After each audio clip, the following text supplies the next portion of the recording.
Welcome to Eventful Endeavors, secrets to crafting the perfect celebration. If you're planning an event and looking for useful tips from industry experts, you're in the right place. So get ready to take some notes and we'll dive right in. This is Eventful Endeavors.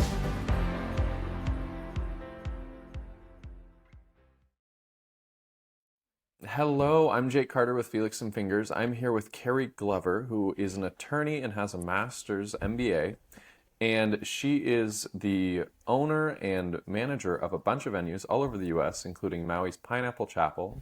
She has an executive level marketing and hospitality degree with more than 25 years of experience in the wedding industry.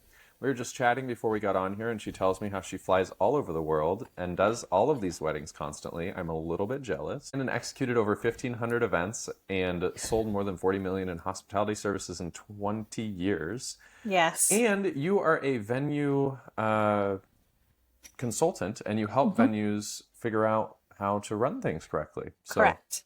Very, very cool. Thank you so much for joining me. Is there anything else you want to talk about in your bio? No, I really appreciate you having me. Your background and history? Yeah. My whole career has been devoted to the wedding industry. I started as a wedding planner, became a venue consultant. I've built 26 wedding venues now. Some of them I ongoing manage, so I'm able to speak to between 200 and 400 engaged couples a day. One of those venues is on Maui, which is how we were connected. And I also became an attorney during COVID. So I'm a fairly new attorney, but I really specialize in the wedding industry. And I really assist wedding venues specifically on becoming better at what they do, more profitable. And sometimes I build them from scratch. Just depends on what my clients need. So I'm excited to be here. Thank you so much. I'm excited with someone that has so much experience in like different places and regions. I'm really excited to talk about this because I think it'll be very fun. I think you're going to have some really fun stories, and I'm excited. So what things, having been through a bunch of different, you've done this for a long time. So what are some things that you used to see that were like popular trends? And what are some things that you see now that are popular trends? Oh, interesting. Okay, it used to be, obviously, when I was a wedding planner and building venues in the early 2000s, the barn rustic thing was massive. My car smelled like burlap for a good 10 years. And I couldn't get enough mason jars at our office. It just, everything was rustic. No matter where we were planning the wedding, from Maui to Florida, everything needed to be very DIY, handmade, lace on, rustic. And the brides really at that time period had to feel like something that was at the wedding at least was handmade by them, touched by them.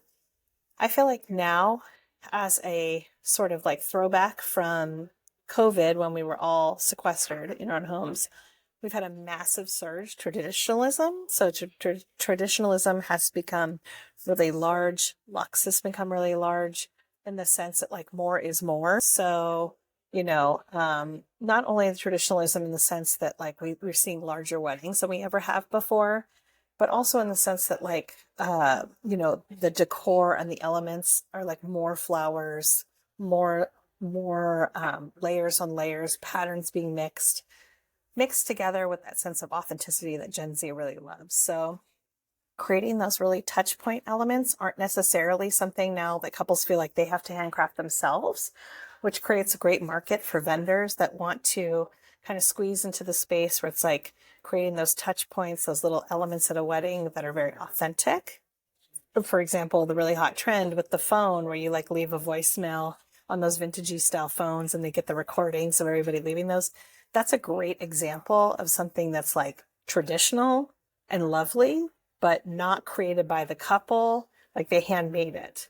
So there's a lot of elements like that we're seeing in weddings that I think is really fun. That will create a lot of history for that couple and something they can pass on to their kids, but it's not something that they crafted themselves. So that's kind of where I see the shift moving. Interesting. I have noticed that as well. It seems like I've noticed when I go to things, there's a lot more flowers and layers and different things that are really, really cool. And I've noticed talking and doing different podcasts, a lot of people agree and have said things that you see people kind of going above and beyond for experiences, like you talked about with the phone, and how it's like it's something that guests are involved in and interacting with, and it's about a guest experience and not so much about like trying to build something like the couple themselves. It's like everyone goes and has an experience, and it's very like focused on that. So that's really cool. Yeah, I've seen that a lot. I agree. That's really interesting. So with thinking about the past and present and future, what are some things that people should never do at their wedding or event? Something like, what are you like, this is the worst thing you could ever try, like just don't do it. It never works out. I think like whenever, and this goes back to like my wedding planning days, but very gauche is trying to plan a wedding that will please other people. I think especially the couples that are getting engaged now are very good at focusing the wedding on themselves. They need to stay true to that. We all have this part of ourselves that makes us natural people pleasers. So when you're planning your event, you're like, oh, my grandma wants this. My mom wants to invite these 25 people I've never heard of, whatever the case is. And I think this generation in particular is fantastic at staying true to what it is important to them and making sure the wedding is about them. And I think this is very true, that if you have a lineup of your guests, they should both be able to pick both of you out of a lineup. And if they can't, they probably don't need to be at the wedding. And that's a way you can eliminate like 20 to 40 of your guests probably. Especially if you're playing a destination wedding like Maui, you can really trim that list to the people who are really authentic to you and what's important to you too as a couple. And that goes for every element of your wedding. So like, who's marrying you? What kind of ceremony is it? What are your vows like? Do you want a wedding party? Some couples don't want a wedding party, but they feel like they have to do it because it's what's traditional. But if it's not what's for you, then like, just remember, it's about you two and your commitment to each other. You just invited all these people to witness it. So staying true to that is really important.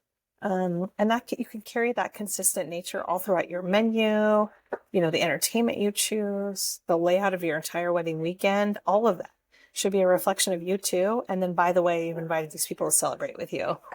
So if you stay true to that, that's really important. And I think this generation is doing a better job at it than anyone ever has.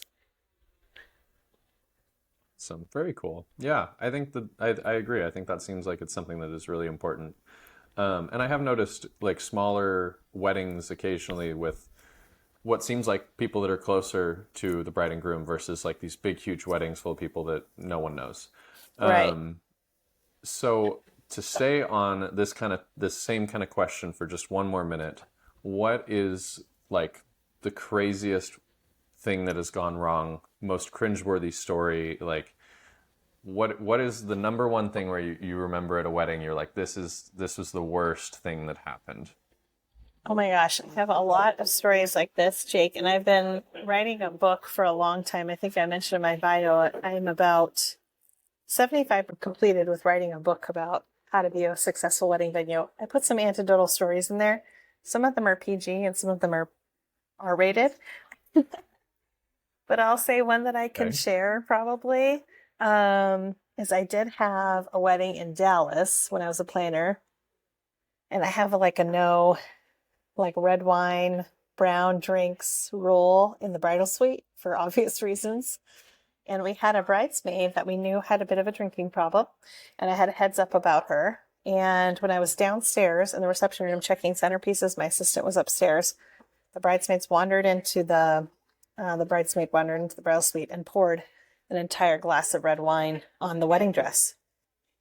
Now, normally this would be a bad piece of news, but this wedding was all about the dress. The bride's father, unfortunately, had passed away prior to the wedding, and in his will, he stipulated that she had to spend $10,000 on the gown itself. And this $10,000 was 10, 15 years ago, so it was quite a bit of money even then. So it was an original off-the-rack Vera Wang gown, and we had a huge red wine stand in the back. So I sent my assistant over to the church, the chapel. It was an SMU in Dallas, and I ran to Michael's and bought pot de soie silk and basted a double French faux bustle into the back of the gown. This is when Vera was doing all the pickups in her gowns, and it was like new. This is how vintage I am. And I created a bustle because I knew there was no way to get this red wine stain out of the back of the dress in 45 minutes. And we sent the bride down the aisle that way. Honestly, I'm so sorry, Vera. It looked pretty good. Considering what I had to do. The bride was pretty happy. I mean, I had to get the hair and makeup team back to redo the bride because she was so upset. She was like hysterical, crying. Her makeup was a mess, right? So we had to do her hair and makeup while I was sewing the faux French bustle into the back. And then we sent her down the aisle like that, the bride sent to the bridesmaid, that she really needed to, get a little AA help after that. Like that was really a low point for their relationship. As far as I understand, after the relationship, they were able to become friends again, and the bridesmaid got some help. And honestly, it looked fabulous in the photos. You can't even tell the difference. So I'm pretty proud of my seamstressy skills. But there's a reason why your wedding planner has like certain restrictions on things. May seem arbitrary when you're planning the wedding day, but those are kinds of the things that we do to protect our couples on wedding day. And if they still go wrong, if you have a great wedding planner, they're able to fall back on their other skills in order to save the day. That's just one that comes to the top of my mind that I can share on a podcast. It's totally PG. Having asked this question a handful of times, I think that the planners have some of the most interesting stories for the things that go wrong. And every one of them is like this story about something really crazy happening. And then all of a sudden, the planner comes in like a superhero and saves the day. Oh, you know what? I can just go get this fabric and then sew it on and it'll look good and fine. And it's going to be fine. What? Who knows? That's crazy. You guys, planners are amazing in just taking care of those horrible planners situations. Are amazing. You guys do such a good job. And if you're listening to the podcast, planners this is why you outstanding. have to get a planner, because otherwise, who's going to fix your dress when you spill wine on it? Nobody. That's so true. It's so true. So I know that we talked about the phone recording and the maximalism kind of thing. What is outside of that, what is one of the most unique, cool, fun idea stories that you've had where a couple did something really different and you were just like, wow, that was amazing? So the exact opposite of what we just talked about. What was something that shocked you and just went really well? Super fun, hot trend that I'm so here for right now. Actually, we did it at Maui Pineapple Chapel maybe 4 or 5 years ago. We had a couple that brought down farm animals to their wedding from up country. So we literally had a full-on petting zoo, like donkeys, bunnies, llamas, and all the guests were super into it. And they were like, oh my God, I love this. I had this adorable picture of this bride holding a bunny. And then her and her husband with a donkey between them. It's hysterical. And it's so funny. And then at my own wedding venue, Maison Albion, that's in Western New York, we had a couple last year that had a llama be a groomsman. He came to the wedding dressed in a full tux and he had fake hands like this. He had hands in the front and it went viral. It was on CNN and UK Daily Mail and Fox News, and it's everywhere. And people share it and reshare it all the time. And I'm like, I don't know, farm animals at weddings crack people up and it makes them so happy. So I love that trend. I'm super here for it. So if you're a venue that can allow that sort of thing, go for it. It's so fun. It makes guests really, really feel comfortable in an environment maybe they're not. And so it's really, I don't know, I'm all for it. I think it's a really good time. Yeah. I know one of our players in LA actually had his wedding at a venue that they really like working with. And it is a rehabilitation center for animals or something, but they also are a wedding venue. And oddly enough, and so it's just all farm animals. And I know that he talked about he did his wedding there, and we play there a bunch. And the stories about just how I think they had a donkey that was strapped full of beer on the sides of it, so it was just walking around for people to have beer yes. throughout. Yeah. He's our most popular upgrade at our wedding venue. Idea. We have a mini donkey, and he's super noisy. He's the noisiest animal I've ever heard. But he's tiny. He's the size of a dog. And we strap him full of beer, and a bartender takes him around and opens beers in his little satchel, and he's such a big hit. It's just funny. I don't know. It's just out of place and kind of funny. It breaks with traditionalism in a way that's so I don't know, makes people have a great time. I don't know. I think it's really blessed. Where do you have the beer barrel? Which venue is that? That's at Maison Albion, the wedding venue that I own. It's in Western New York, kind of halfway between Buffalo and Rochester, sort of near Niagara Falls. And we live across from a farm, and they have a mini donkey. And we rent him all the time. He's the beer barrel. Okay. That's amazing. Like I said, I think we're going to have to do a whole separate podcast just on the New York location.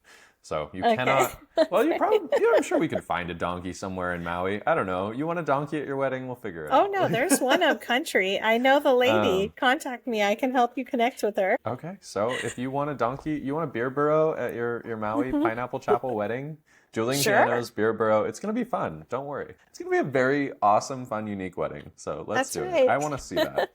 The more that I do these, the more I have these like moments during these podcasts where I'm like, someone needs to book this. Like we're going to build such a cool wedding.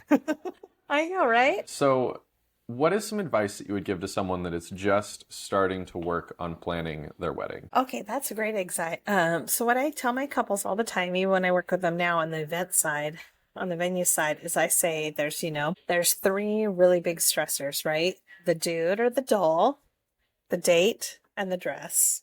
So if you're the bride or the groom, you need to have your partner. That's the most stressful part, finding your person, making sure that they're the right person for you. Finding your date, finding your venue, and finding your attire, what you're going to wear. And that is the three most stressful things. After that, it's all fun and fluff, right? So try to take like how much time you have to plan your wedding. So say, for example, you have a year. Spend each month working on one vendor. So like you hire your planner first. The next month you work on catering. Next month is entertainment. And then spend your whole month like searching out all the vendors you want to meet with, talking to all of them, make your decision by the end of that month, and then work on another vendor. This is the only way to like really enjoy the wedding and take your time to be like that's all I'm doing this month. That's so much fun. That's the way you would like really enjoy your engagement, as opposed to being like, oh my God, I have to book everything right now. And categorize those vendors based on like scarcity in your area, right? So in Maui, for example, you want to make sure that you have your caterer and your planner booked. Those are really hard to book. We have a great abundance of gorgeous photographers. So you have a little bit more time to choose the right person for that. Same thing with things like bakeries or florists. There's a lot of great options, but try to choose the things that are much more scarce and early on. And then that also spaces out like your finances a bit. So you're not feeling like you have to put down all of your deposits in the first month. Gives you a little bit more time to space that out. Anyway, that's a great way to enjoy your engagement year. Like take your time, enjoy, drink the champagne when they offer it to you. This is the year of engagement. Like enjoy that. Yeah, that's interesting. That is actually the first time I've heard that answer. That I think is a really good answer too. No one has said anything like that, but I think that makes so much sense. Is like plan ahead, space out how much time you're going to take for each vendor in person instead of just being like, oh no, we have to figure it out right now, Yeah. Because it seems like a lot of times it's a very stressed situation where people are just trying to book everything all at the last second. And it doesn't seem like stress decisions are not necessarily good decisions. Correct. So, For sure. Yeah. So thinking of Maui Pineapple Chapel, what makes that venue unique? Okay, so I'd say Maui Pineapple Chapel, we're one of the only venues left on the island, still like Maui style, So we're very laid back. We haven't changed our pricing since we opened 7 years ago. So we're incredibly affordable. We have ultimate flexibility in vendors. So we have a great vendor preferred list. However, if you want to work with a vendor that's on our preferred list, sounds great. We don't charge fees for that. We just want to make sure that they're professional and they know what they're up to. And that's it. If you want fire dancers and llamas and sparklers, we're all about it. Like, we're one of the only venues still on the island that doesn't have 100,000 rules. There's a few things we can't do at our venue just because of our insurance, but they're very, very short lists. And we give you like ultimate flexibility to use the space however you like. We're not like the kind of venue, it's like you get married here, here's your cocktail hour, there's your reception, All of our weddings are totally different. And, we're looking over the ocean, like the most gorgeous spot on Maui in Kapalua, right? So you can have the cliffs and take pictures. You're on the beach in 4 minutes. And then you can get married above the ocean and have like the sand whipping in your face. So you get the best of both worlds, which is fabulous. So okay, it's a little commercial for us. Yeah, of course. And like I had mentioned, I have just played there like about a week ago. And I can speak to all of that too. It is one of the most beautiful venues on the island, I think. Don't tell anyone I said that. But it is gorgeous. It's amazing. It's just this cute little like building that is just so perfect for like a smaller kind of situation. I'm sure for larger stuff you guys use the outdoor area as well. We do. But it's just Yeah. beautiful because it's surrounded by grass and it's just this beautiful little building and all of the flowers are pretty. Like I was there the other day and I like literally took videos of the flowers just out front that were just growing because I'm like, wow, this is just pretty. Like no one put those there. It Yeah, wasn't our like part of team the is florist, I don't think. so good at keeping I think that it was up. just there. It was Yeah. amazing. Oh, that's awesome. Yeah. Thank And we got you. to watch the sunset from the venue. Yeah, it was Oh. really cool. You can just see the sunset over the ocean. I was like, this is great. I love this. That's so awesome. So, yeah. Yeah. It was a very, very fun venue Amazing. for me to play at. I very much enjoyed it. Yeah. Oh, good. I'm so Um, glad. So, yeah. So things are going well. Nothing crazy happened. Yeah. So, what is the current availability and how far in advance are you guys booked? Actually are pretty flexible this year and next year because of unfortunately the disaster we've had in Maui. We had a lot of couples cancel and or move their wedding dates further into the future.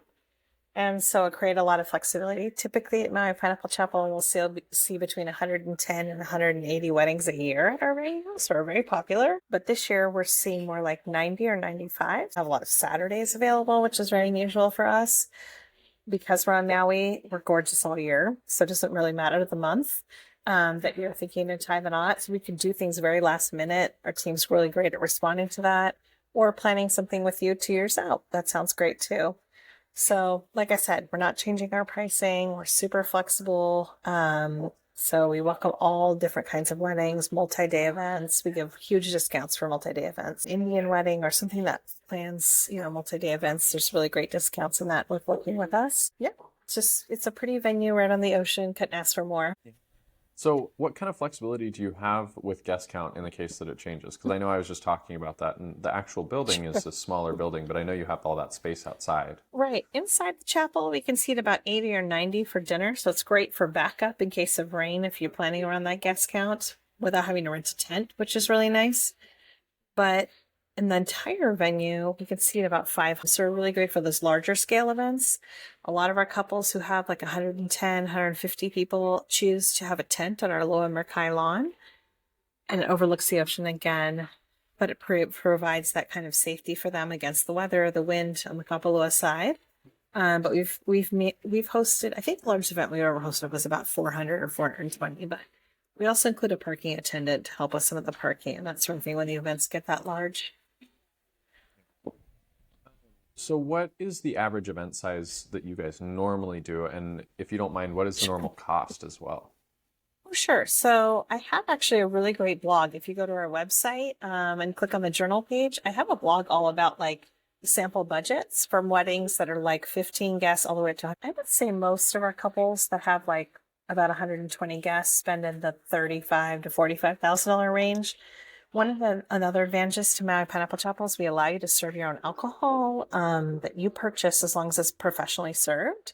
So a lot of our couples go to like Costco and buy their alcohol or have it delivered by Wailea Wine and then served by like Twisted Tiki, Garnish, or a catering company. And that saves about $6,000 to $10,000 over a hotel bar package. So like massive cost savings. And I would say our average wedding on our venue ranges between 80 and 100, I would say. We definitely have a lot of really intimate events, a lot of like ceremony only, just 30 people. But we have been seeing a big surge to larger weddings lately. In April, we had 19 events in April this month, and at least half of those were over 100. So, Wow. Yeah. So, what is the deposit and cancellation policies? Sure. We ask normally for a reservation fee of half of the site fee, which our site fees only range from $3,500 to $5,000. So again, very affordable. But if you're in a different financial situation, you'd like to put more like $1,000 or $1,500 down, totally fine with us. We can do that and then break up your payments more. We want to do what works for you. Our cancellation fees are based on more on where you cancel. So if you cancel after you book the date, we retain $1,500 of your reservation fee. You're also welcome also to move your date to any other date without any penalty at all. So we're very flexible in that matter as well. If you cancel within I think 6 months of your wedding, the entire balance is owed to us because we can't probably rebook your day that late. And then in the middle, there's different like breakdowns of like what we owe back to you and that sort of thing, or what you owe to us, depending on where you are. And you're be flexible. Of course, when we were in the fires, our owner was very generous and refunded reservation fees of anybody who was affected by the fire and wanted to cancel. So that was really generous on his part. And we just want to make sure we're working with our community and helping everybody around us. We want them to be able to celebrate with us. Yeah. So I know that you mentioned that you guys are really flexible with vendors, and you do have a preferred vendor list, but you're flexible with them regardless. Correct. Do you guys have an in-house catering service, or do We don't. couples provide that? Okay. Couples can pick whoever they want. Like catering, food trucks are really popular at our venue. Professional 5-star, 5 courses, also popular, whatever they prefer. Is there, I know that the answer to this question, but tell me about your bridal suite. We have a really cute bridal suite. It's really pretty. Really popular with the couples to get married. Our brides to get ready in that space. Beautiful, like seating, lighting, rolling rack, vintage armoire. It's really gorgeous. Great light. The makeup artists love the light. Yeah. I got to have that as like my personal like green room for the last show I did. Green it was room, great. nice. They were like, yeah, you can just hang out in there. I was like, heck yeah. There's a bathroom. It's super, super cool. It was awesome. I loved it as well. It's gorgeous. Yeah. What about noise ordinances and curfews to be aware of? We're in the same noise ordinance that all Maui is suspect to. So all outside music has to be done by 10 p.m. So we ask that it starts to wind down at 9:45. However, we can keep it dancing inside the chapel until 11 p.m. So a lot of our couples choose to have like dinner maybe outside, but then dancing in the chapel so they can go a little bit later. Mm-hmm. What about the parking situation for guests? Sure. We have a parking lot that we share with the beach. Has about 35 to 45 spots, depending on how the cars are laid out. With our full venue rental, we include a parking attendant that shows up about 2 hours prior to ceremony. So he starts blocking off the parking lot and then assisting people to park. That allows us to fit more like 45 to 50 cars in that space. That's good for about 90 to 130 guests, which is like the average of our wedding count. That being said, there's additional parking about a block away from our venue. It's really convenient. And as you know, Uber's really great on Maui too. We have a great Uber system, so a lot of couples choose to guide their guests that way. Yeah, I mean, and it is Maui. I know that for venues in other places where people are generally driving Maui, it's generally going to be a destination, so people are sharing cars. People, I know for events that I've done, the couples will rent buses or things like that and just have a easy drop-off kind of deal where you're not so concerned about parking. But good to know that you guys can take about 40 to 50 cars, so that's very cool. And I know that we mentioned that you guys can take people inside if it rains. And obviously, if you're renting the Pineapple Chapel, it doesn't cost anything extra to move inside. You don't just rent the outdoor space, do you? It's always, the chapel and the upper terrace are always included, no matter what rental you have. Yes, awesome. How early can vendors access this space? And is there an event coordinator or manager on site during the day? So we do have an amazing venue manager, Kelly, who checks in the morning, makes sure everybody has everything they need. And she's very on top of it, teaching people how to use our Bluetooth system that we have inside and outside the chapel, making sure the air conditioning is working. They have everything they want. Vendors are good. Typically, our rental time starts at 10 a.m. However, if we don't have an event the day before, we will sometimes allow tents to be set up the day before, rentals to be dropped off. Some of our couples who have a very elaborate setup choose to just fully rent the day before so they can do the whole setup before. And we offer that at a half site fee rate. So it's actually quite discounted, just to make sure that there isn't an event booked the day before and they can set up to the extent that they want to, because we're so affordable. Those 2 days are generally the cost of like another venue's just one regular day. So we're pretty popular with the wedding planners like that. They love to secure those set up and just to be picked up the next day up to like 9 a.m. because then the 10 a.m. rental begins for the next event. And if we don't have an event the next day, we're a little bit more flexible on that. Very cool. The last couple things that I want to mention on the podcast here are, I know that you said that there's a special offer for listening to the podcast and you can do $300 off your site fees. So if you mention this podcast, you can have $300 off of site fees. Yep. That. Yeah, awesome. And then did you have any other questions or things that you wanted to mention or talk about? No, not at all. I really appreciate you having me. This is really exciting. I can't wait to see it. And thanks for meeting with all these different venues. Yeah, thank you so much. And I look forward to our next podcast where we get to talk about New York. So look Great, forward that to sounds that good, one. Jake. Sure, of course. Awesome. Thank you so much for joining. Thanks. Have a great day. Thanks for listening to another episode of Eventful Endeavors, Secrets to Crafting the Perfect Celebration. We hope to have left you with some actionable ideas for your own event.